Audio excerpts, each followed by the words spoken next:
Hello, everyone, and welcome to a new episode of Redesign Your Life Today.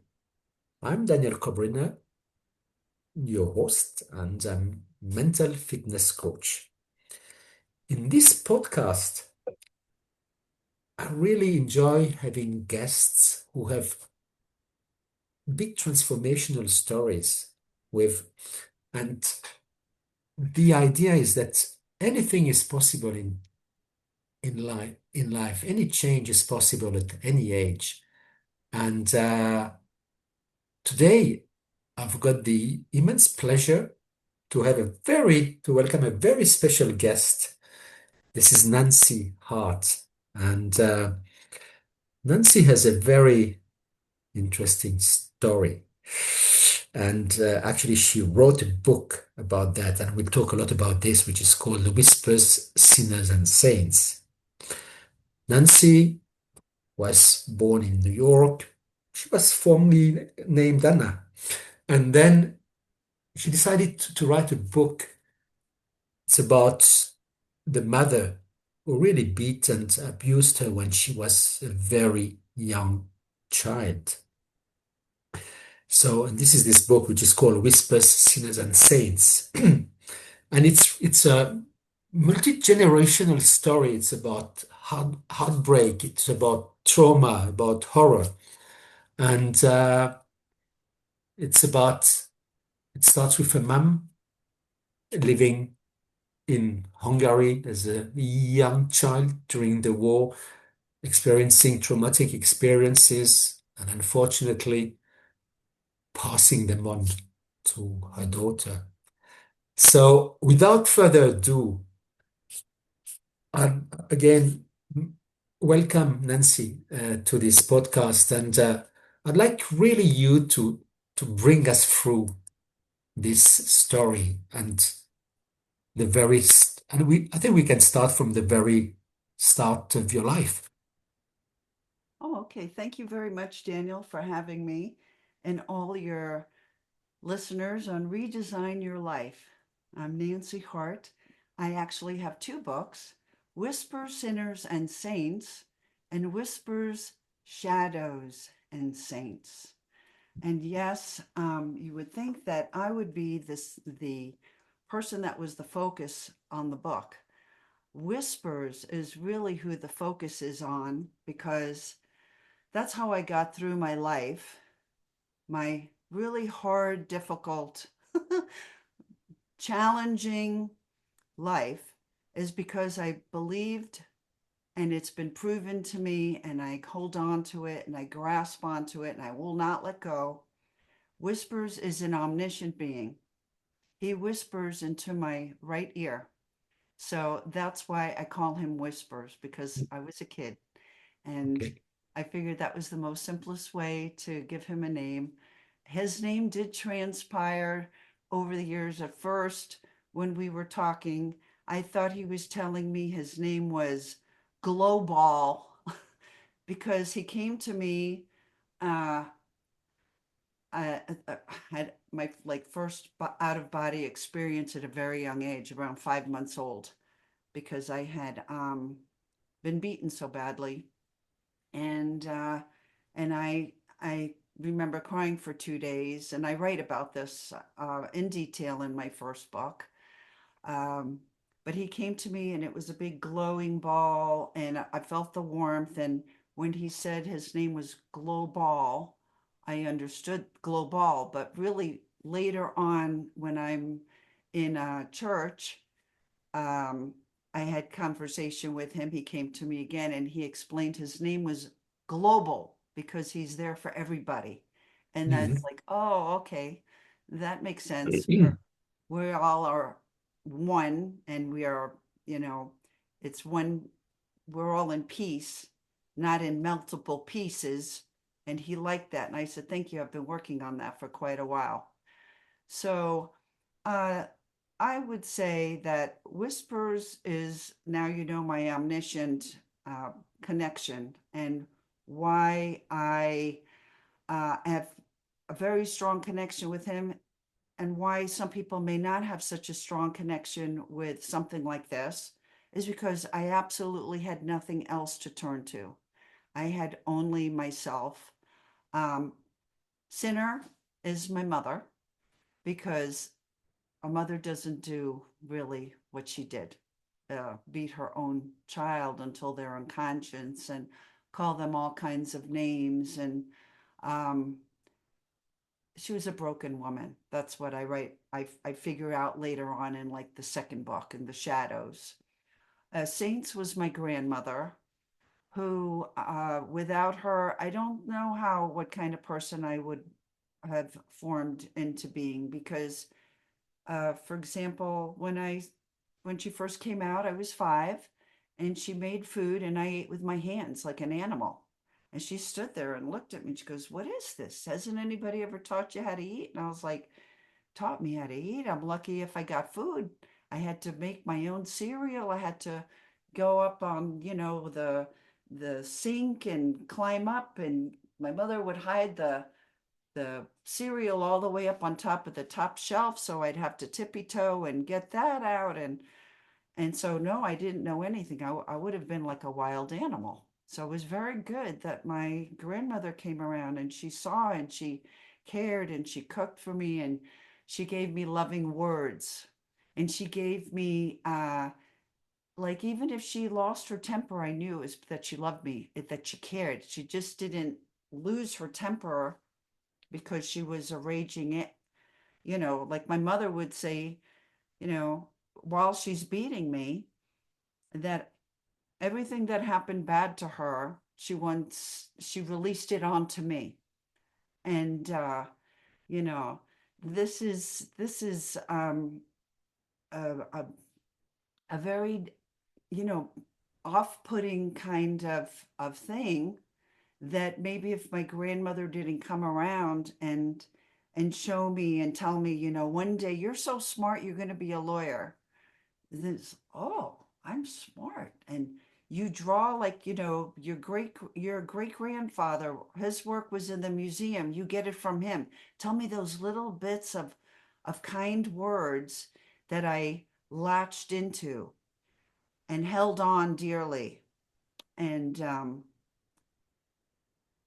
in the in the second book, Whispers, Shadows, and Saints, which just came out last week, my grandmother dies. And I foretold this was going to happen. And when it did happen, uh, my mother started to take me seriously because I could see things now. I've been predicting people's deaths already since like age 3. I would meet people and I would say, "Lady's going to die just sitting in that chair." Or like if the dog is going to go missing, the man is going to die of a heart attack because his heart is so broken. And this was at age 3. I'm already, doing these things very naturally, but it wasn't me. It was, I was getting messages into my right ear and I would speak them out loud because even though I'd get beat for it, I said, I have to say it because I'm being told and it's my job to say it. Like, I didn't push it away, even though I Mhm. got beat for it. So there's then also when I asked my mother, what I was religiously, going home, I think it was around when everybody got communion in New York City. I think that was probably, what is that, like 6 or 7? I can't remember exactly.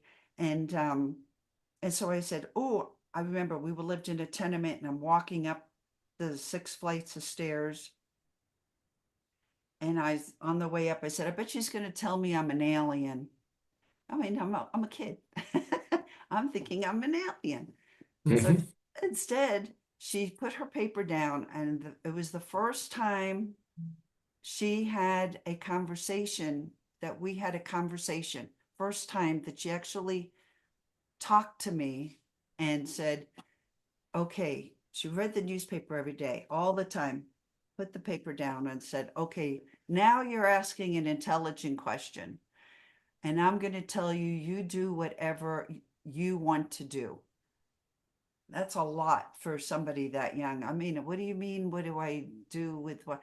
But it put me on a trajectory to go to church and go to different churches and go and discover who I am and accept people because I might be this, I might be that. I don't know. And there is no wrong or there is no right. And when I asked my mom why, she said, well, you have to be just, if you don't know what to do, then just say you are whatever anybody else is around you so you don't get killed. What? What do you mean don't get killed? Well, who's going to kill me? Well, um, her whole family got killed, and that's why she was saying that, but without going into the whole, explanation. And Yeah. so, yeah. Perhaps you want to say a few words about, the story of your mom, just a few, the war and all that, because obviously for the listeners, it's not obvious. And the other question is, when you talk about your grandmother, is it your mother's mother? Yes. All Yes. right. Okay. So, Yes. okay. Right. Uh-huh. So my mother was um, um, a child when the Holocaust happened, lived in Hungary, and her mother was they already lived in the ghetto, which is the Jewish ghetto, before it was designated the Jewish ghetto. They were Hmm. very, very poor. My great grandmother was a beautiful woman, and she held out to marry her childhood friend, and her mother did not allow that to happen. So Katerina did not allow Regina, my great great grandmother, to get married to who she wanted to. And then she married whoever came to the door. She said, forget it. At the end, she was 28 and she missed all the wonderful possibilities of getting married to proper well-to-do men because she was holding out. She thought she could break her mother and her mother would say, oh, okay, go ahead. But it never happened. So that really, when Leo came, he was an artist and he fell in love with this portrait that he painted in a mansion in Germany. He was Austro-Hungarian and he had a picture of her, took a picture of it, and he had it in his wallet or his pocket. And he finally found Regina in Hungary. And she was older and much older because she was a sitting model that the painters would paint. She was so beautiful. So they wound up in poverty because he married her for her money, and then the family got rid of her because they didn't like him at all, didn't approve of him at all. And so they wound up living in squalor, really bad squalor. I'm talking, you know, they had 7 people in one room, and the building had one bathroom for 150 people. We're talking Wow. that kind of Mm. squalor. We're talking 2 potatoes for 7 people a night to eat. We're talking squalor. My mother was a byproduct of my grandmother was 16 when she became pregnant with a is it a royal with a royal like a duke.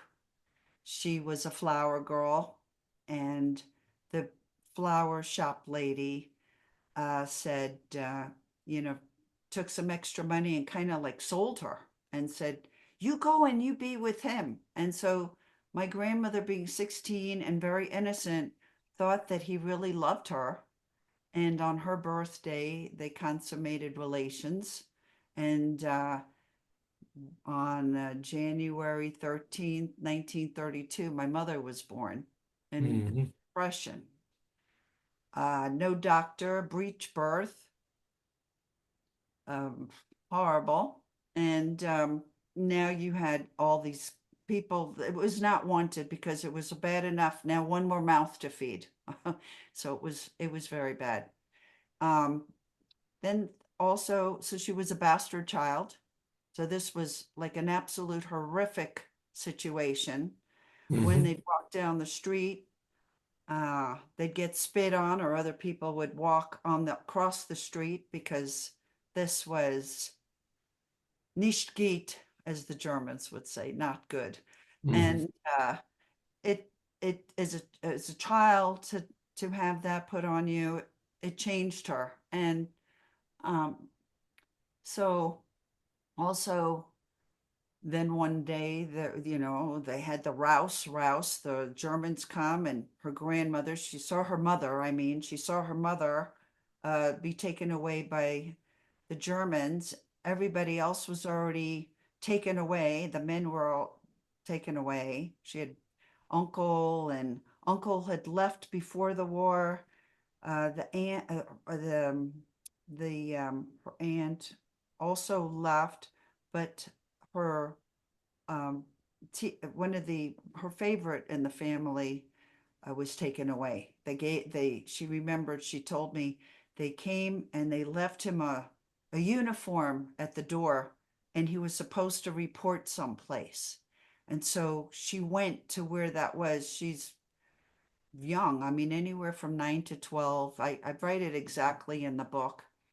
But she took his last piece of bread when she found him. She didn't know because she was a kid and she was starving. And he said, "You want some?" She grabbed it, she shoved it in her mouth, and that was it. But she would recant that situation with the guilt, like, "I can't believe I ate his last piece of bread. Nobody ever saw him again." So she lived with her grandmother, Regina, and when the Germans came in and checked the place, they would have these bayonets that they would stab into the bed. But the woman was so frail and so tiny, and no skin and bones, and the hay bed was like, like this. It Hmm. had a bow in it, that the woman fell into it. They didn't stab her. They stabbed at the edges, luckily. So she would go in and out. My mother was able to go in and out of the ghetto because my grandmother was smart enough to be able to buy her baptism papers. She had her Hmm. baptized. My grandmother couldn't save herself because the priest said, "You're too old, so I can't do it. But your daughter's a child, so I can do it for the child." And it cost, my grandmother was working 2 shifts, so 16-hour days to make that money. And instead of eating, this is what she spent the money on.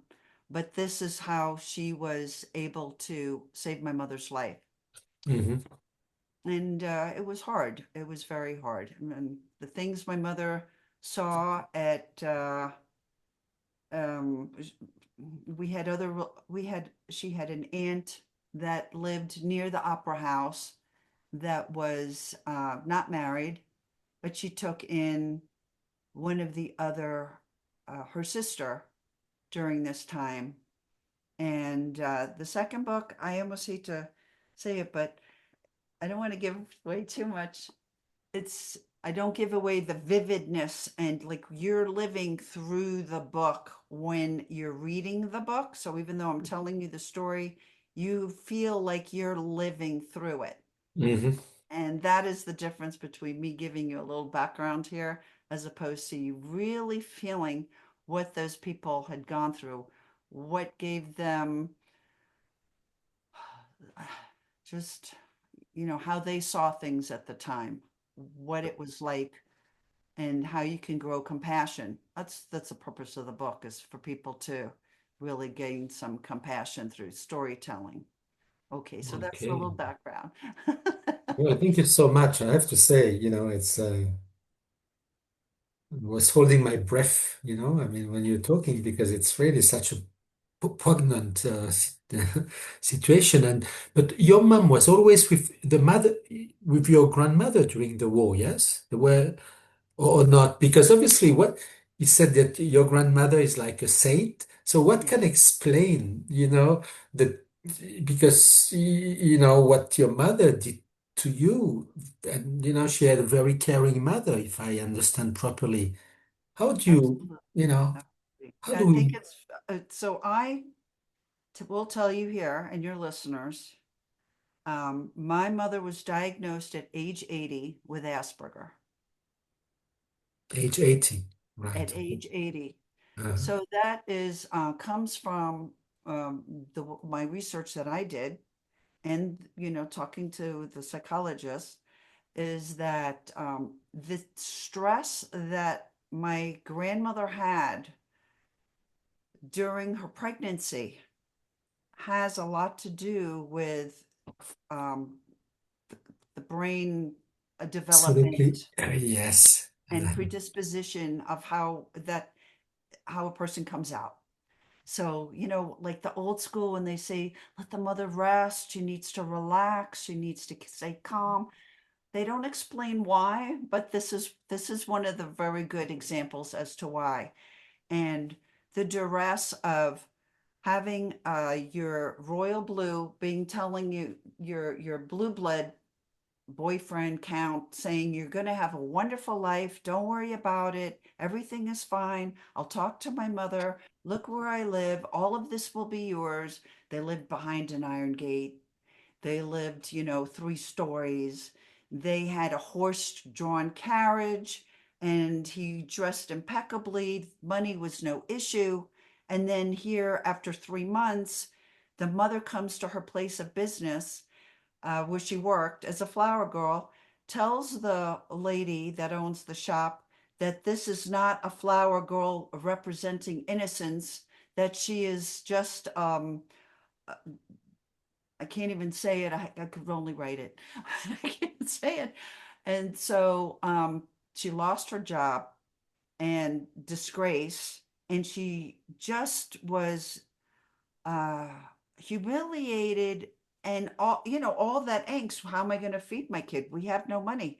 I'm no good. The life I was promised is no more. All that disappointment that changed that is one of the things that I think has happened. Then they also say Asperger's can happen at a traumatic experience, not only when it's in the womb, the baby, but very young. Well, it's very traumatic that time when Mhm. here's the mother and people, spit on her or walk the other way and say words, and um and the mother, uh, does she had a gentle soul. She didn't know how to handle like my mother was the kind of kid that she would say, Clara is my grandmother, and she would say to her daughter Unsi, let's go to the park.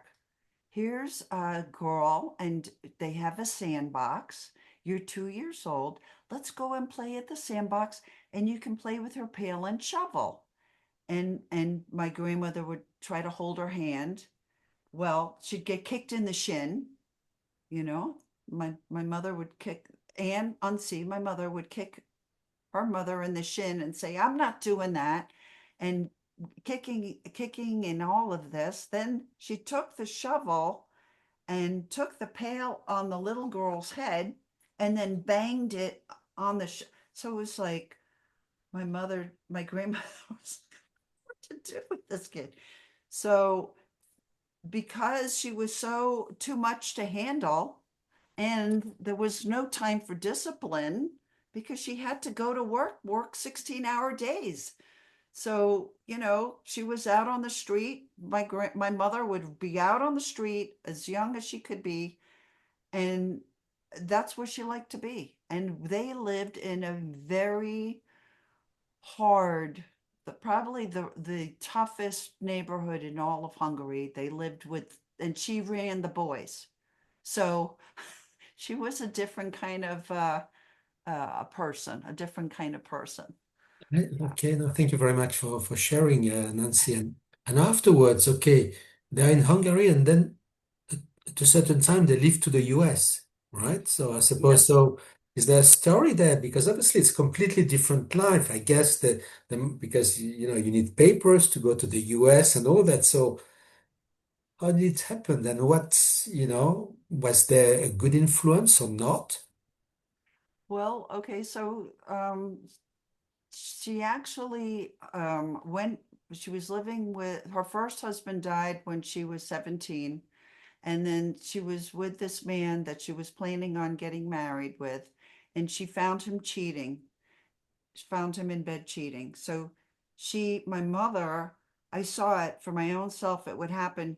She would snap out of, she would, like something would happen and she would forget what she's doing. And that's how she wound up in America.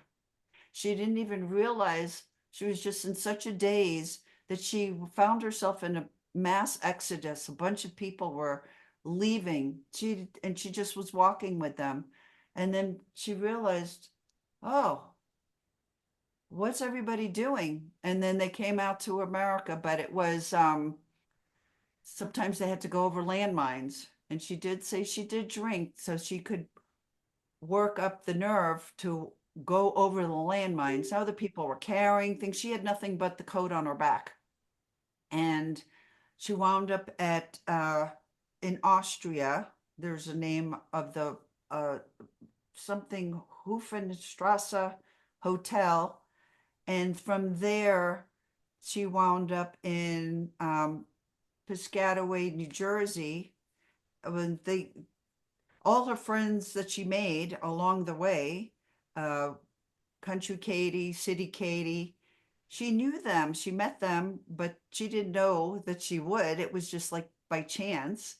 And they stayed together, but she was the last one out of everybody. And she didn't know how she was going to make it out because she had been, what she was able to do is type. She was a typist. But the letters in Hungarian, there's far more letters in Hungarian. And in America, she didn't even know English. So she was not able to do anything. So one day the man says to her, the person that is in charge of, getting the people out. I write the exact name of what that position is. They said, you can get married and we have somebody for you. And he's a Hungarian man and he lives in Ohio. So she had not a suitcase, but her pillowcase half full.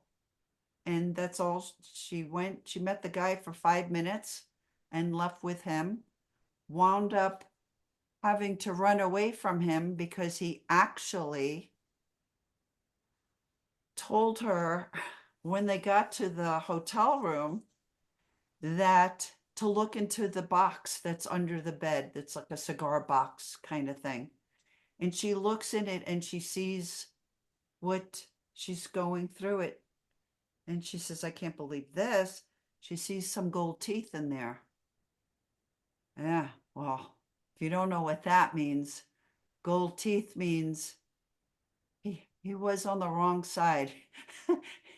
That means so rich Jews that had gold teeth had their teeth pulled. It was another horrific scene to see people stopped in the middle of the street by Nazis and they'd open their mouth and pull out the silver teeth and the gold teeth.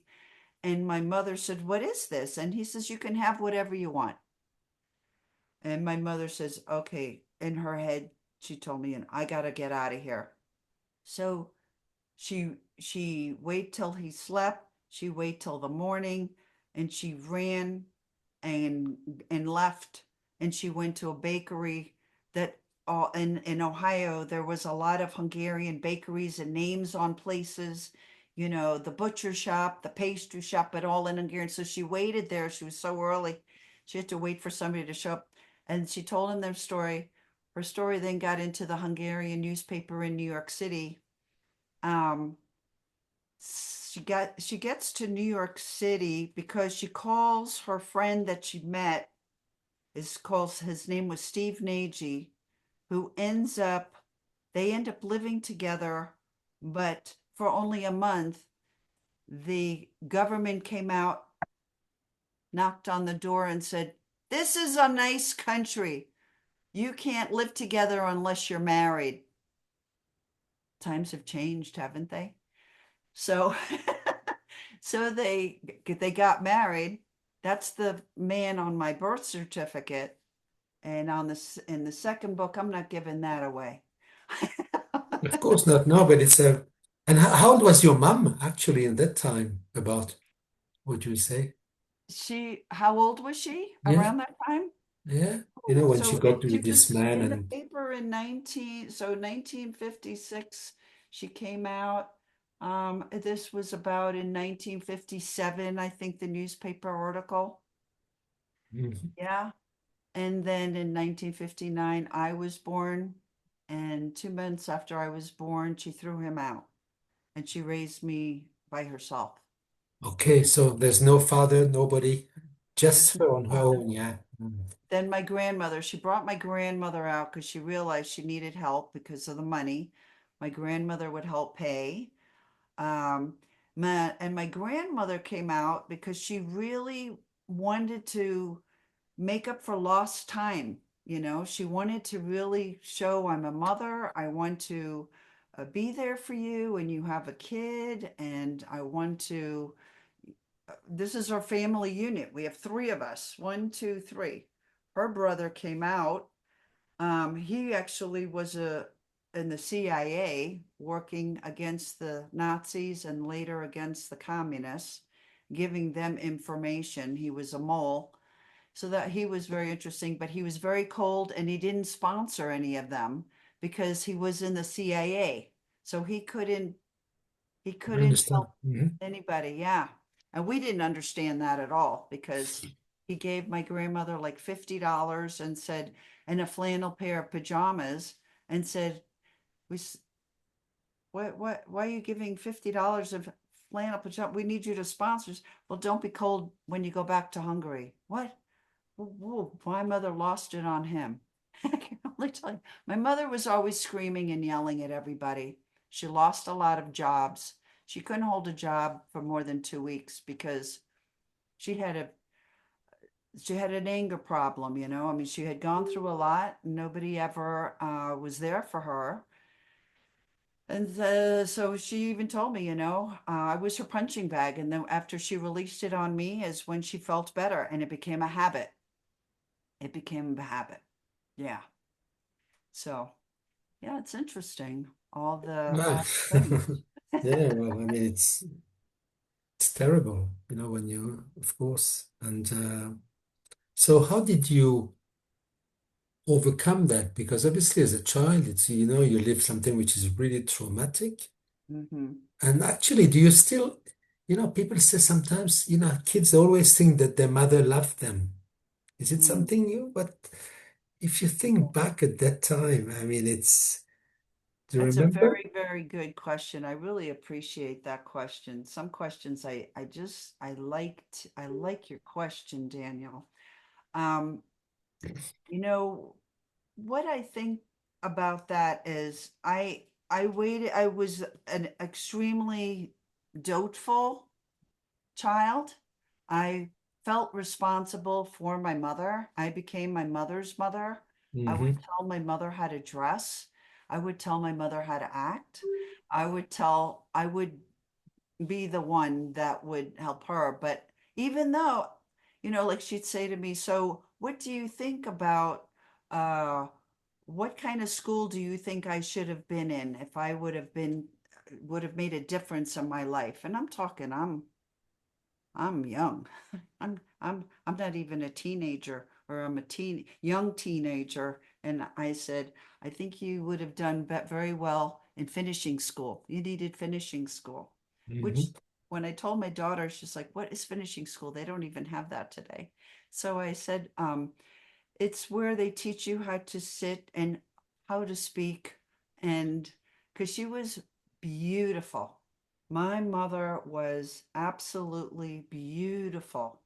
Uh, I describe her as Bridget Bardot with Betty Davis eyes and just gorgeous to me. And so to me, maybe that was a reflection as to how much I just loved her. As I got older and older, I realized how broken she was. And I felt like I could help her. I had to help her. Nobody else was going to help her. I helped her. I talked to her um, until she died, like 3 hours every day. And people would say, but why would you do that?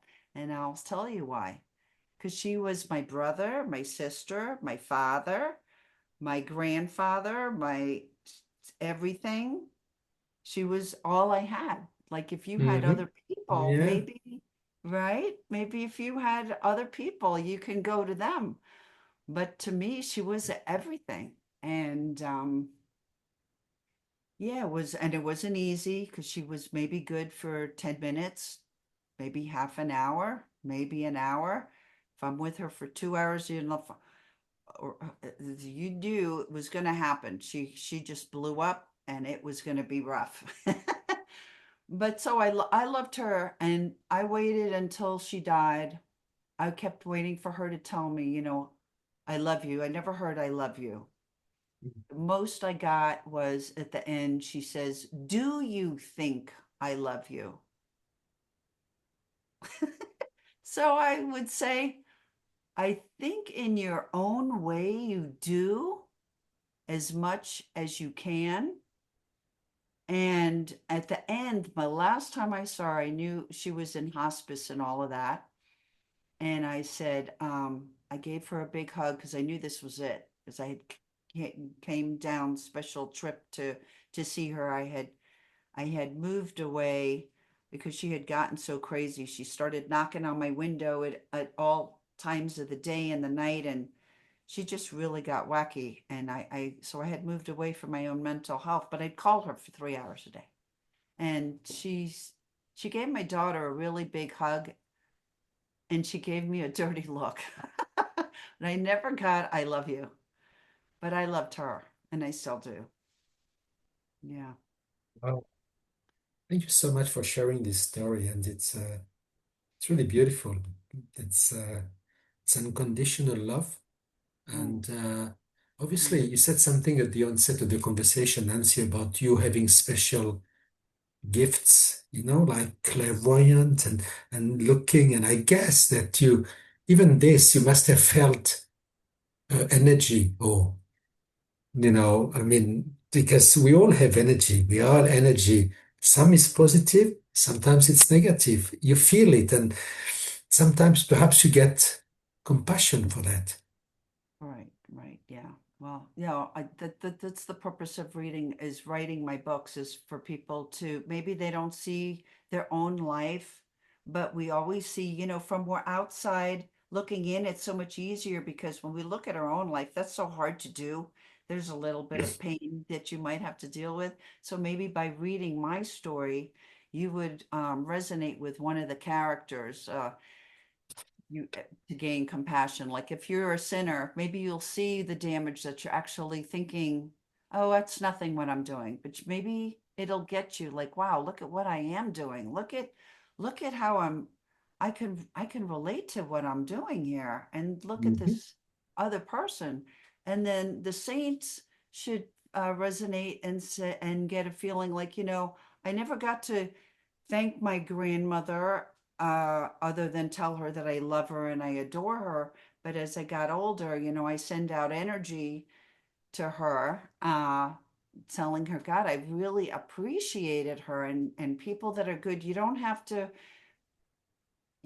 just to know that it is appreciated and it does make a difference. It totally makes a difference. How much harder my life was because I had to deal with the sinner on a daily basis, pushing me down, and what I could have possibly become and how I could have possibly blossomed without having to constantly find ways to uplift myself to do all of this. But then on the other hand, when I say that, I go, well, all those things, because I'm a very positive person, have taught me a lot. I learned patience, I learned a great deal of patience. I learned, anger, like if I had anger, expectations, jealousy, anger, resentments, annoyance. Annoyance teaches patience. Like you're annoyed because why do I have to do this all the time? But it taught me patience. It really did. One day she will tell me that she'll love me. I'm waiting for it. Never Hmm. came. Never came. But I still feel her coming around. And I did get it once after I was well, after she passed away. I went to the temple and I said Kaddish for her, and she did. My bed actually lowered down when I was sleeping, and she said you did good, and that to me is as much as I'm going to get from my mother. So that was good. There's patience.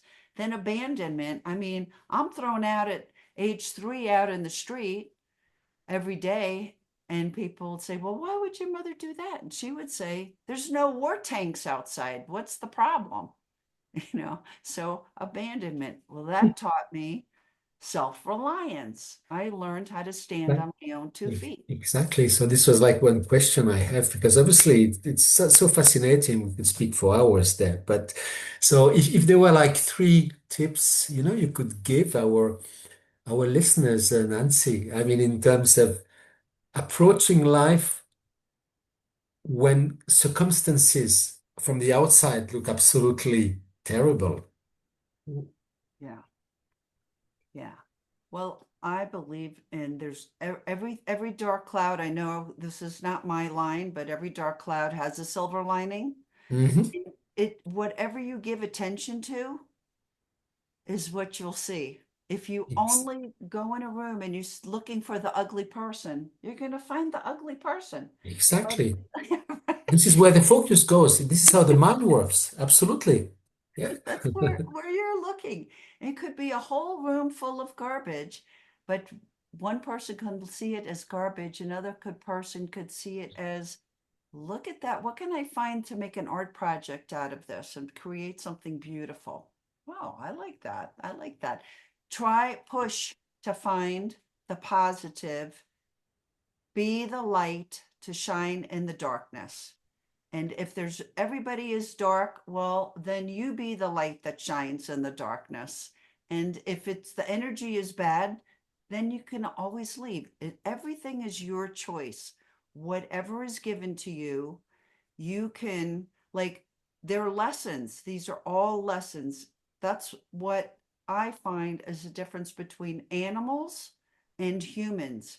Humans are a species where we're here to learn lessons, and animals are they're just really on the survival level, they're Ex- they're on the survival level. e- And e- to do that, I think learning compassion. Don't just mhm. look at somebody and go, oh, look at that bum. What are you talking about? Do you have any idea about what that person, how they're feeling? You think that they're happy to be there? Maybe it's, you have to know their story. Uh, Exactly. just say, God, there by the grace of God go I.